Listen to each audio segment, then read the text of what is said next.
Hello दोस्तों, कैसे हैं आप लोग। एक स्मॉल सा डिस्क्लेमर है। वीडियो बनाते वक्त मेरा फोन हो गया था खराब, जिसकी वजह से मैं वीडियो की एडिटिंग नहीं कर पाया। इसकी वजह से हो सकता है आपको वीडियो के अंदर कोई फोटोज और ग्राफिक्स देखने को ना मिले, लेकिन नॉलेज भरपूर मिलेगी। सो रुकावट के लिए खेद है। चलिए शुरू करते हैं।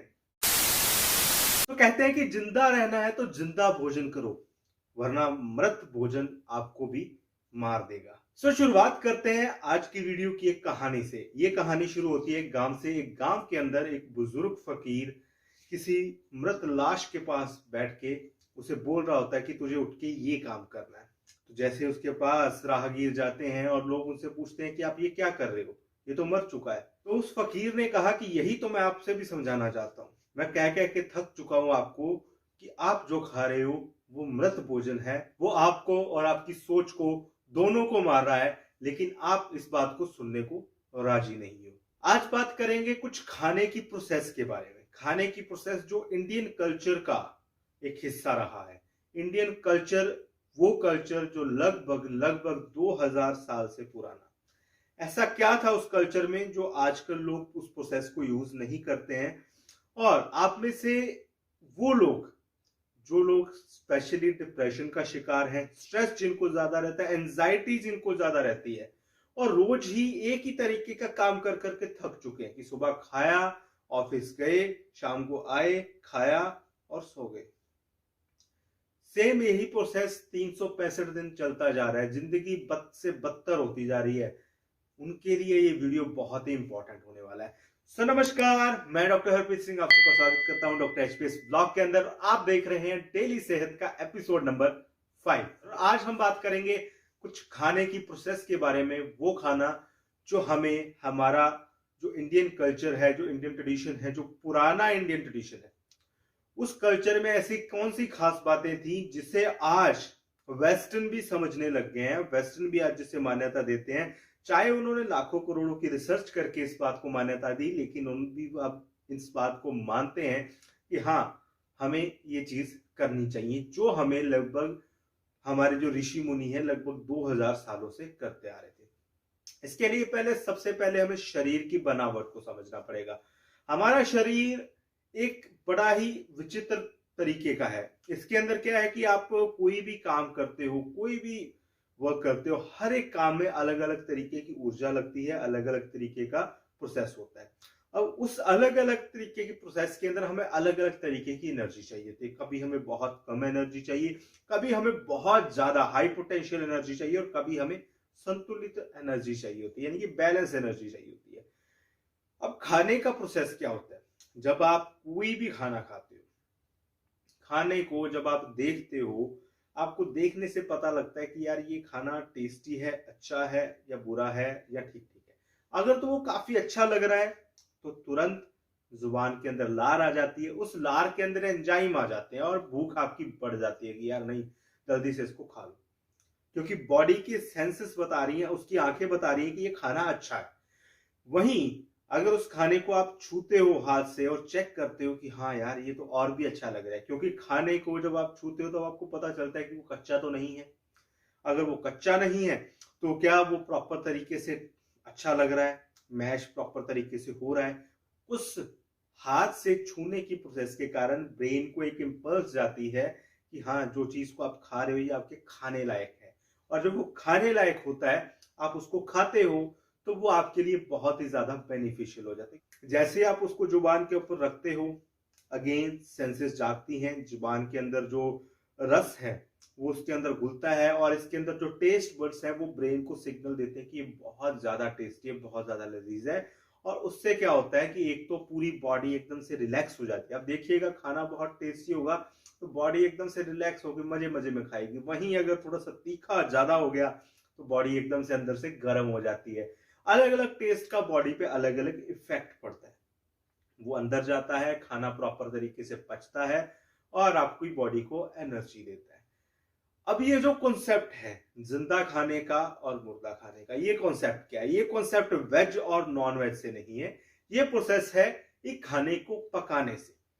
यानी कि अगर कोई खाना कच्चा है तो वो एक जिंदा खाना है, अगर वो खाने को पका लिया गया है तो वो एक मृत खाना है। ऐसा क्यों बोला जाता है? क्योंकि कोई भी फ्रूट है, कोई भी वेजिटेबल है, अब अगर वो कच्ची है तो उसके अंदर बहुत सारे एंजाइम्स हैं, बहुत सारे उसके अंदर न्यूट्रिशन वैल्यूज हमें मिलती हैं, जो अक्सर हम पढ़ते हैं कि हाँ इस फ्रूट के अंदर, इस वेजिटेबल के अंदर ये न्यूट्रिशन वैल्यू है। लेकिन जैसे ही आप उसको सेकते हो, उसके अंदर जो एंजाइम है वो मरने शुरू हो जाते हैं और उसके बाद जो इसके न्यूट्रिशन वैल्यू वो काफी ज्यादा कम हो जाती है। और अगर उसको आप फ्राइड वगैरह करते हो तो उसके अंदर तो और भी ज्यादा इसकी न्यूट्रिशन वैल्यू का भट्ठा बैठ जाता है। अब इससे होता क्या है? दिखने में खाना अच्छा है, टेस्ट के अंदर हमने जो उसका नेचुरल टेस्ट था, एक फूड का जो एक नेचुरल टेस्ट होता है, उसको हमने खो दिया।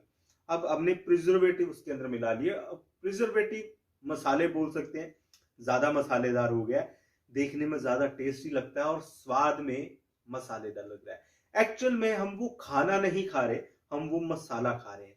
उस मसाले के टेस्ट के चक्कर में हम बाकी खाना खा रहे हैं, उसका जो एक्चुअल टेस्ट है वो उसके अंदर गुम हो जाता है और उसकी जो न्यूट्रिशन वैल्यू है एक्चुअल वो उसके अंदर गुम हो जाती है। एक कच्चा खाना होता है, उसको पचने के अंदर लगभग घंटा सवा घंटा बड़ी मुश्किल से लगता है और उसको पचाने के अंदर बॉडी को एनर्जी का यूज कम करना पड़ता है। लेकिन अगर एक पका हुआ खाना है, एक प्रॉपर प्रोसेस किया हुआ खाना है, उसको पचाने में टाइम ज्यादा लगता है क्योंकि उसमें सिर्फ खाना नहीं है, खाने के साथ बहुत सारे मसाले और बहुत कुछ उसके अंदर मिला होता है और उसको प्रोसेस करने में और उसकी न्यूट्रिशन वैल्यू पहले से कम है। उसको अंदर से वो न्यूट्रिशन वैल्यू को बाहर निकालने के लिए बॉडी को काफी ज्यादा मशक्कत करनी पड़ती है, यानी कि बॉडी को काफी ज्यादा जोर लगाना पड़ता है जिससे हमें कुछ न्यूट्रिशन वैल्यू उसकी मिल पाती है। तो इससे क्या होता है, बॉडी धीरे धीरे न्यूट्रिशन का शिकार होने लग जाती है कि न्यूट्रिशन की जो कमी है उसको सताने लग जाती है। और जब न्यूट्रिशन की कमी उसको सताएगी तो ब्रेन को प्रॉपर एनर्जी नहीं मिल पाती है और प्रॉपर एनर्जी ना मिलने की वजह से ब्रेन हमेशा डल होता रहता है। आप कभी सोच के देखिएगा, आपको बड़ा अजीब लगेगा कि हम अपनी लाइफ को इस तरीके से कर चुके हैं कि अलग अलग खाने को नेचुरली ट्राई करने के बजाय हम एक ही तरीके का खाना खा रहे हैं। सुबह दाल थी, शाम को पनीर था, फिर अगले दिन सुबह भिंडी की सब्जी थी, शाम को दाल थी, फिर अगले दिन फिर दोपहर को दाल थी, शाम को कुछ टंडे की सब्जी थी। तो क्या था, वेजिटेबल तो थी लेकिन हम सेम तरीके की, सेम मसालों के साथ लगभग सेम टेस्ट का खाना खा रहे हैं और फिर हम ये एक्सपेक्ट करते हैं कि हमारा ब्रेन कुछ अलग तरीके से सोचे। ये सेम कंडीशन के अंदर हम क्यों आ रहे हैं, एक ही तरीके की सोच हमें क्यों आ रही है?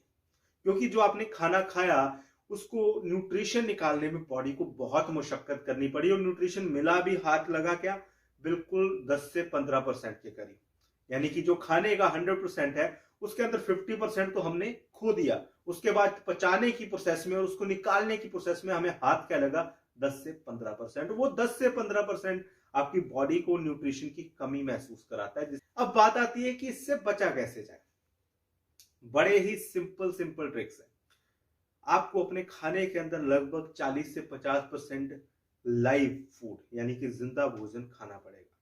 अब वो जिंदा भोजन के अंदर आपको क्या मिलता है, फ्रूट्स मिल जाते हैं, वेजिटेबल्स आपको मिल जाती हैं, आप नट्स ले सकते हो, आप इसके अंदर अंकुरित दालें या अंकुरित चने यानी जिसको हम ओवरनाइट सोक करके सुबह तक वो अंकुरित हो जाते हैं वो खा सकते हैं।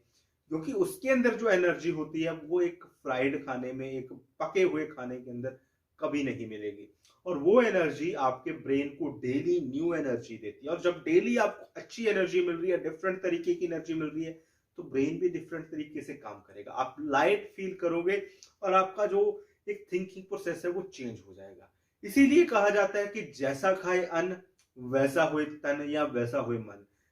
इसी बात का यही कॉन्सेप्ट है कि अगर आप अच्छा खाना खाओगे तो आपको अच्छा प्रोसेस, अच्छा बॉडी के अंदर फील होगा। वहीं कई बार बात आ जाती है कि संतुलित भोजन की। अब ये कहीं ना कहीं इसको फिट करना पड़ता है कि संतुलित भोजन क्या है। संतुलित भोजन का एक सिंपल सा कॉन्सेप्ट है, बॉडी को अलग अलग टाइम पर अलग अलग एनर्जी चाहिए होती है। फॉर सपोज आप पढ़ रहे हो, अब पढ़ने के अंदर आपको बहुत हाई एनर्जी की जरूरत नहीं है बल्कि आपको एक बैलेंस एनर्जी की जरूरत है जिसके अंदर बॉडी का बैलेंस बना रहे और बॉडी एक्टिवली काम करती रहे। लेकिन हम क्या करते हैं, खास लेते हैं, अच्छे से ठूस लेते हैं। अब ठूसने के बाद क्या है, वो प्रोसेस शुरू हो गई है। प्रोसेस शुरू होने के बाद बॉडी से एनर्जी को कंज्यूम कर रही है पहले पचाने के लिए। बॉडी थोड़ा लो फील करती है, आपको वासी आती है, नींद आती है, आप सो जाते हो। 1.5-2 घंटे बाद जागते हो, बॉडी के अंदर आलस है, तो फिर तो क्या ही पढ़ाई होनी है। उसके अंदर जब आप पढ़ते हो तो आपको एक बैलेंस की जरूरत होती है। वो बैलेंस आपको देते हैं नट्स। नट्स ले सकते हो, आलमंड्स ले सकते हो आप ग्राउंड नट्स, मूंगफली के दाने वो खा सकते हो, आप सूखे हुए चने खा सकते हो, भीगे हुए चने स्प्राउट्स खा सकते हो। ये एक संतुलित भोजन है जो आपको पढ़ते वक्त आपकी काफी हेल्प करेगा, जो आपकी जो एनर्जी है उसको बैलेंस रखने की कोशिश करेगा। आप इसके अंदर फ्रूट या फ्रूट जूस भी ले सकते हो, क्योंकि ये भी आपको शॉर्ट टाइम के लिए एनर्जी का एक बूस्टर मिलता है, पचने में ज्यादा टाइम नहीं और एनर्जी भी नहीं कंज्यूम करेगा। तो संतुलित भोजन का सिर्फ इतना मतलब है कि जब आप बेड टाइम है, सोने जा रहे हो या फिर आप पढ़ने जा रहे हो, वहां पर आप हैवी खाना मत खाओ, वहां पर आपको बैलेंस डाइट की जरूरत है। सो ये हमारी भारतीय संस्कृति की बात करें तो वो हमारे पुराने टाइम से यही हमें समझाते आ रहे हैं कि वो खाना खाओ जो आपको पेड़ों से प्रोवाइड होता है। फ्रूट्स खाओ, वेजिटेबल्स खाओ, वो आपको हेल्दी रखेंगी, आपके दिमाग को जिंदा रखेंगी, आप अच्छे तरीके से सोच पाओगे। और आज वेस्टर्न यूनिवर्सिटी की $1 मिलियन की रिसर्च भी यही बताती है कि अगर आप नेचुरल फूड खाते हो तो आपका जो स्ट्रेस के कॉजेस हैं, जो स्ट्रेस फैक्टर है, वो लगभग 25 से 30% कम हो जाता है। एक खाने से आपका स्ट्रेस 25 से 30% कम हो सकता है और उससे आपकी थॉट प्रोसेस भी चेंज होती है। अगर थॉट प्रोसेस चेंज होगी और स्ट्रेस बहुत कम हो जाएगा। अगर स्ट्रेस कम हो जाएगा तो आप स्ट्रेस फ्री हो। तो मेरा सीधा सा एक कॉन्सेप्ट था कि खाना अगर आप अच्छा खाओगे, जिंदा खाना खाओगे, ताजा खाना खाओगे, आप भी ताजा रहोगे, आपका ब्रेन भी ताजा रहेगा, आपकी थॉट प्रोसेस भी ताजा रहेगी और आप हमेशा पॉजिटिव माइंडसेट के रहोगे। सो आज के लिए सिर्फ इतना ही। नमस्कार, मिलते हैं अगली बार।